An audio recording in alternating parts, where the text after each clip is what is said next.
네, 다음 글자를 볼까요? 자, 이 글자는요, 뛸 약자고요. 자, 이 글자와 함께 쓰일 수 있는 글자는 뛸, 도자가 있는 거죠. 그래서 도약할 때 쓰이는 글자고요. 여기서 뛰는 거는요, 런의 개념이 아니죠. 점프의 개념, 도약할 때 쓰이는 거니까 한 단계 올라선다라고 보시면 되겠고요. 자, 여기 보시면 누가 있어요? 새가 있죠. 그 다음에 기두자가 있고 발족자가 있죠. 새가요, 발을 동동동동동 구르더니요, 날개의 깃을 쫙 펼쳐요. 펼치더니 하늘 위로 어떻게 올라가요? 뛰어 올라가는 거예요. 그래서 뛸 약자가 되는 거고요. 나중에 새들이요, 하늘에 날 때 도약할 때의 모습을 한번 잘 보세요. 발을 동동동동 구르다가요, 날개를 펴고 하늘로 껑충 뛰어 오릅니다. 그래서 뛸 약자가 되는 거고, 중요 글자니까 반드시 기억하시기 바랍니다. 자, 다음 글자 볼까요? 자, 이 글자는요, 아가씨 양자고요. 보통 우리 아줌마한테는 양이라는 말을 안 붙이죠? 아가씨, 결혼 전에 있는 여자에게 누구누구 양이라고 하잖아요. 그때 쓰이는 글자고요. 양이라는 음은 여기에서 왔어요. 이 글자가 도울 양자예요. 자, 어떤 의미가 있냐면 여기 보시면 옷 의자가 있죠.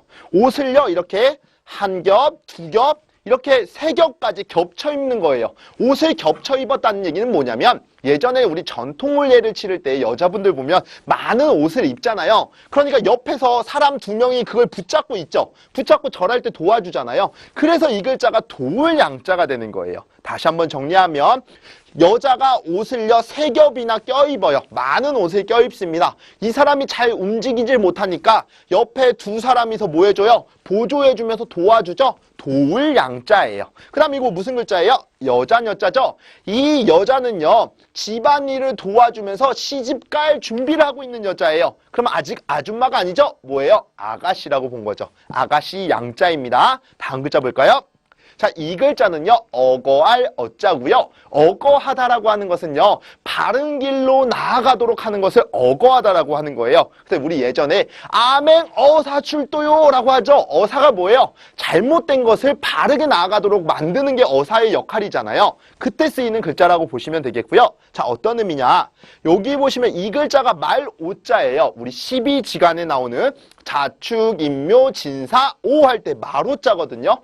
말을 타고 다니면서요, 자기가 암행어사라고 하는 쉼표가 있어야 되겠죠. 나는 벼슬에 해당하는 사람이야 라고 하면서 가지고 다니는 마패, 그 쉼표를 뜻하는 거고요. 그 다음에 많은 사람들 뒤에다 대동하고 다니죠. 그러면서 악행이 뭐 할 수 있도록? 그쳐질 수 있도록. 그쳐서 어떻게 해요? 바른 곳으로 나아갈 수 있도록 하는 거예요. 그것을 뭐라고 한다고요? 어거한다라고 하는 거예요. 그래서 이 글자는 어거할 어자고요. 다른 의미로는요, 임금어라고도 해요. 그래서 임금의 명령이 뭐예요? 어명이 되는 거죠. 그래서 또 다른 의미가 임금어자라고 했으니까 다시 말을 하면 이 벼슬에 해당하는 사람이 나타나면요, 말을 타고 가던 사람도 발걸음을 그치고 당연히 걸어다니는 행인들도 발걸음을 그치겠죠. 그렇게 높은 벼슬 자리에 있는 사람이 누구예요? 임금이라고 본 거죠. 그래서 임금 어자도 된다라고 기억하시면 되겠습니다. 근데 시험에서는 좀 더 어거할 어자로 나오니까 거기에 포인트를 좀 맞춰주셨으면 좋겠습니다. 자, 다음을 볼까요? 자, 이 글자는요, 불탈 연자예요. 연이라는 음은 여기서 왔겠죠. 이 글자가 그럴 연자거든요. 어떤 의미냐? 자, 이 글자 우리가 몸으로 배웠죠. 왼쪽에 있으니까 몸이잖아요. 어디서 온 글자예요? 고기 육자에서 온 글자죠. 그래서 여기는 고기라고 보시면 돼요. 자, 요거 뭐예요? 개견자죠. 개고기라고 보시면 되는 겁니다. 개고기를 먹을 때는 어떻게 먹어요? 불에다가 구워 먹어야 되겠죠? 당연한 거예요. 그렇게 하는 겁니다. 그럴 연자예요. 자, 이렇게 개고기를요, 불에다 구워 먹으려고 했는데 그 불이 너무 세고 컸던 거예요. 그 불에 의해서 다 뭐 해버렸어요? 불타버렸어요. 그래서 불탈 연자가 되고요. 연소할 때 쓰이겠죠? 소는 어떤 소가 있어요? 당연히 불이 들어가고요. 자, 여기에 높을 요자가 들어가게 되면 불사를 소자가 되는 거죠. 연소할 때 쓰이는 글자라는 거 참고로 잘 기억하시면 되겠습니다. 네, 다음 글자를 보겠습니다. 자, 이 글자는요, 벼루 연자고요. 예전에 벼루를 만드는 돌은요, 사람이 눈으로 봤을 때도요, 표면이 부드럽고 깨끗해야 됐어요. 그런 돌을 보고 만든 것이 벼루라고 보시면 돼요. 다시 한번 정리하면 많은 돌 중에서도요, 가장 표면이 부드럽고 매끄러운 것만 봐서 그것을 가지고 뭘 만들었다고요? 벼루를 만들었어요. 그래서 벼루 연자가 되는 거고요. 다음 글자 볼까요? 자, 이 글자는요, 그림자 영자예요. 자, 어떤 의미가 있느냐? 이 글자가요, 햇빛경 또는 볕경자라고 하는 건데요. 경이라는 음은 여기서 왔겠죠. 이 글자가 서울경자잖아요. 서울에 해가 떠 있는 겁니다. 왜 그랬냐면 해라고 하는 것도 태양 신을 뜻하는 거예요. 그러면 우리 서울에는 누가 있어요? 임금님이 있는 거잖아요. 그 임금님이 있는 서울을 태양신이 지키고 있다라고 본 거예요. 그러니까 태양이 있으니까 당연히 거기에 뭐가 비쳐요? 햇빛 또는 햇볕이 비치는 거죠. 그래서 햇빛 경자가 되는 거고요. 자, 우리가 햇빛이 어떤 물체 있죠? 어떤 물체를 비추게 되면 반대편에 생기는 모양이 있죠. 그 모양이 바로 뭐예요? 그림자잖아요. 그래서 이 글자는 그림자 영자라고 기억하시면 되겠습니다. 다시 한번 정리하면, 자, 햇빛이 어떤 물체를 내리쬐면 반대편에 생기는 모양이 뭐라고요? 그림자라고 했죠. 그림자 영자입니다. 자, 다음 글자 볼까요? 자, 이 글자는요, 북돋을 배자예요. 우리 사기를 북돋아준다라고 하죠. 어떤 의미냐면, 이 사람이 이 땅에서 가장 높은 자리에 오르기 위해서 열심히 노력하는 사람이에요. 자기가 태어난 그 고향에서 가장 높은 자리에 올라서기 위해서 노력하는 사람입니다. 이 사람에게 우리가 뭐 해줘야 돼요? 사기를 북돋아줘야 되겠죠? 북돋을 배자라고 기억하시면 되겠고요. 자, 다음 글자 볼까요? 자, 이 글자는요, 탄식할 오자예요. 오라는 음은 여기에서 왔겠죠? 까마귀 오자죠? 이 글자는 뭐하고 비슷해요? 새 조자랑 비슷하죠? 그런데 까마귀라고 하는 새는요, 어떤 색깔이에요? 검정 색깔이죠. 우리 눈동자도 어떤 색깔이에요? 검정 색깔이죠? 그래서 여기 눈이 없어서 안 보이는 겁니다. 그래서 이 글자는 까마귀 오자고요. 자, 그 다음에 여기엔 사람이 있는 거죠. 보통 우리 까마귀라고 하는 새는요, 길조를 나타내요? 흉조를 나타내요? 자, 뭔가 우리는 좋지 않은 흉조를 나타낸다라고 본 거예요. 이 까마귀가 날아들어오면 누군가 사람이 죽었구나라고 생각하겠죠. 그러니까 사람들이 할 수 있는 건 뭐예요? 깊은 한숨을 내쉬는 겁니다. 그게 뭐 하는 거예요? 탄식하는 거예요. 그런 의미의 탄식할 오자라고 기억하시고요. 자, 다음 글자들을 준비해 보도록 하겠습니다.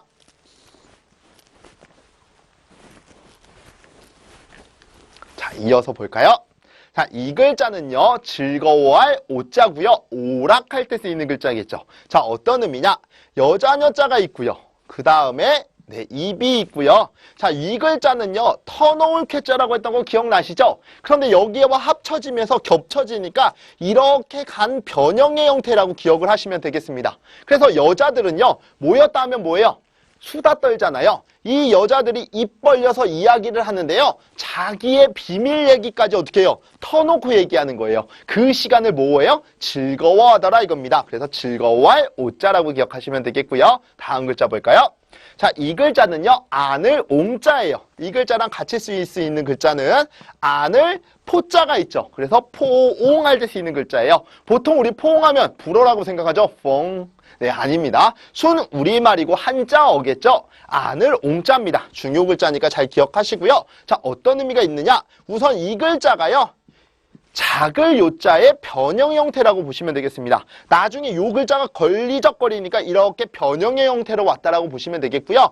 작은 새가 높이 나는 거예요. 자, 손에 마디만한 요만한 작은 새가 이렇게 높이 날고 있습니다. 그것을 손으로 잡을 때는 어떻게 잡아요? 이렇게 잡으면 찍 하고 터져 죽겠죠? 그러니까 어떻게 잡아요? 이렇게 살포시 뭐 하듯이 잡아야 돼요? 안듯이 잡아야 된다라고 해서 안을 옹자다. 이렇게 기억하시면 되겠죠. 다시 한번 정리하면 작은 새가 높이 날 때 손으로 뭐 하듯이 잡아요? 안듯이 잡는 겁니다. 안을 옹자고요. 다음 글자 볼까요? 자, 이 글자는요, 요망할 요자예요. 자, 요라는 음은 어디서 왔어요? 여기서 왔죠? 어릴 요자입니다. 자, 그러면 요망하다가 무슨 뜻이에요? 말이나 행동에 있어서 경거망동하고요. 철이 없는 것을 요망하다라고 하는 거예요. 자, 여기 보시면 여자녀자 있죠. 그 다음에 어릴 요자가 있죠. 이 어린 여자는요, 말이나 행동에 있어서 경거망동하고요, 조심성이 떨어져요.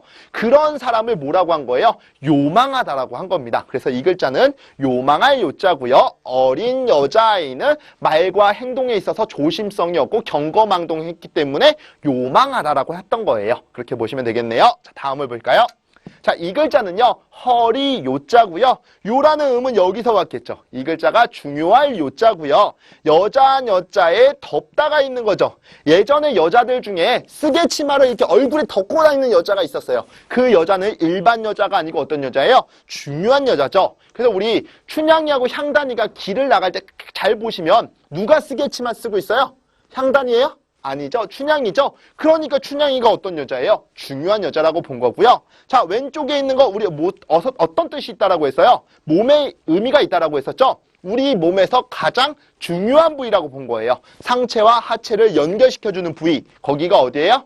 네, 허리겠죠. 그래서 이 글자는 허리 요자라고 하는 거고요. 우스갯소리로 이 글자를 효리 요자라고도 해요. 왜 그럴까요? 효리의 생명은 어디예요? S라인에 있는 거죠. 자, 그냥 웃자고 한 얘기고요.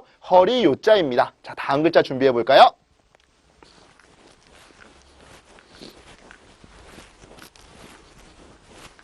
자, 이어서 보겠습니다. 자, 이 글자는요, 녹일 용자예요. 자, 중요 글자고요. 용이라는 음은 여기서 왔어요. 이 글자는 얼굴 용자예요. 잘 보시면 제가 청나라 시절에 중국인의 얼굴 모습을 한번 그려보도록 하겠습니다. 자, 청나라 때 중국 사람들 썼던 모자가 이렇게 생겼겠죠. 그 다음에 눈이 이렇게 좀 처졌고요. 그 다음에 코가 납작해요. 자, 이것을 이렇게 만들면 중국인의 뭐가 만들어져요? 얼굴이 만들어지죠. 얼굴 용자입니다. 근데 이 글자가 또 다른 의미를 갖고 있는데요. 그게 뭐냐면 담을 용자라고 해요. 그래서 우리 음식을 담는 그릇을 뭐라고 해요? 용기라고 하죠. 그때 쓰이는 글자예요. 그래서 얘가 왜 담을 용자가 되었느냐? 자, 우리 얼굴이라고 하는 거는요. 수만 가지의 표정을 뭐 할 수 있죠? 담을 수 있죠. 그래서 담을 용자도 된다라고 보시고요. 여기서는 지금 담을 용자로 사용이 된 거예요. 그러면 이 글자는 무슨 글자예요? 쇠금자죠. 쇠를 그릇에 담으려고 하는데요. 그릇의 크기보다 쇠의 크기가 더 커요. 그럼 안 담기겠죠. 그때는 어떻게 해야 돼요? 녹여서 담아야 되는 거죠. 녹일 용자가 되는 거예요. 용광로 할 때 쓰이는 글자라고 보시면 되겠고요. 다음 글자 볼까요? 자, 이 글자는요, 짝, 우자예요. 짝이라고 하는 건 뭐예요? 비슷한 쌍을 한 짝이라고 하는 거잖아요. 자, 여기 보시면 이 글자가 원숭이 우자라고 하는 건데요. 어떤 의미가 있느냐?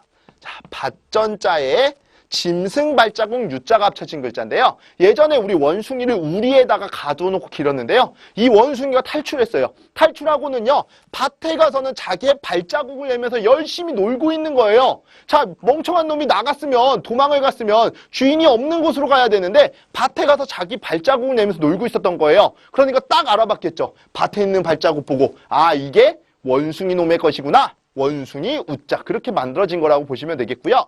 자, 사람이 있죠. 원숭이 우자가 있죠. 사람의 모습, 형태와 비슷하게 생긴 게 누구예요? 원숭이죠. 그래서 사람과 원숭이는 비슷한 짝이다라고 한 겁니다. 그래서 짝 우자가 된 거고요. 여기 원숭이 우자에다 마음심자가 들어가면 어리석을 우자가 돼요. 다시 한번 얘기하면 우리에서 탈출했으면 자기가 살 곳을 찾아서 떠나야 되잖아요. 그런데 지금 밭에다가 자기 발자국 내면서 놀아요. 그럼 주인한테 걸리잖아요. 그런 것을 몰랐으니 마음이 어떤 거예요? 어리석은 거죠. 어리석을 우자고요. 여기에 만약에 가다가 오면 만날 우자가 되는 거예요.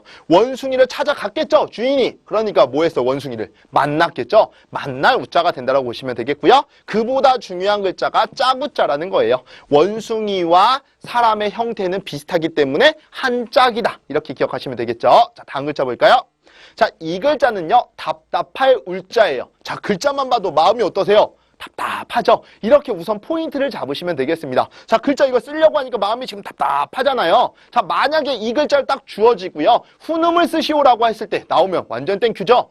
답답할 우울증 걸리겠어. 이렇게 연상하시면 되겠네요. 자, 여기 보시면 나무 목자가 두 개 놓여 있어요. 무슨 글자예요? 수풀림자가 되는 거죠. 숲에다가요.